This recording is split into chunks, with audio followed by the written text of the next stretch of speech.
May buntag mga angkol, mga auntie, ayon so naasa ta karon sa area sa ato ang client na si concern sa ilang CR, particularly diri sa CR sa mga lalaki. Ayun, so pagsulod pa lang nako sa ding gitudo nanti, akong gisulayan agoy, kita na yun ako ang problema.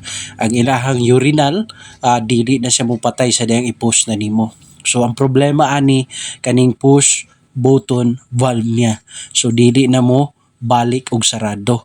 So may tendency ni siya nga kanang nabangilan lang og balance, nabangilan lang nalay hugaw, pero pag ingani na siya kadugay medyo daan na siya. So ako siyang gilantaw, medyo daan na, and dugay-dugay na ang iyang serbisyo, so kinahanglan gyud kambyuhan. So ako gisili ditistingan po niyang mga tapad, yung mga kabanan, no, gisulayan po nako og testing, no, siya kana akong gigunitan, medyo daan na siya, kaya mupatay lang siya kung imong birahon. So ini kinahanglan na siya kambyuhan. So yung uban gitistingan po nako, functional pa naman siya, nindot pa ang iyang function, dili lang ng luha na pa na yung mga tapad niya diri, ako po ng pangtistingan po, no. So sa mga tag-iya diya sa establishment, pag naamoy ing ani ayaw ninyo maliita, bisag gamay lang na siya nga awas o bisag hinay-hinay lang nga awas, ayaw ninyo na siya maliita, ayaw nyo pasagdai. Ano man, dako gihapon na siya og epekto sa inyong mga water bill.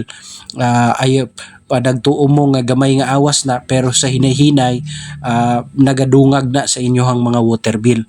So timan ini, okay lang na siya kung ang inyong tubig gikan sa sapa, no, kanang flowing, walay problema, continuous lang ang tubig, no. Pero pagka dili gikan sa sapa atong tubig, no, na sa mga ato ang mga provider natay water bill taga bulan, so ay ninyo na siya maliita. Kaniadto ako lang na siyang ginakliningan kay posibilidad na ihugaw, ay balas nga mubara, pero dili siya magdugay mo kuan na pod kanang mo leak na sad siya.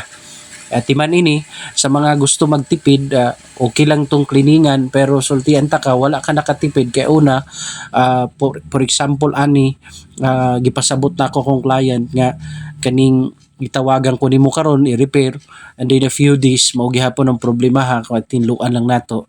So mubayad na pud kag additional na pod, another labor na pod sa ako. So para mas makatipid ka, replacement ang kailangan, kambyuhan talaga nato.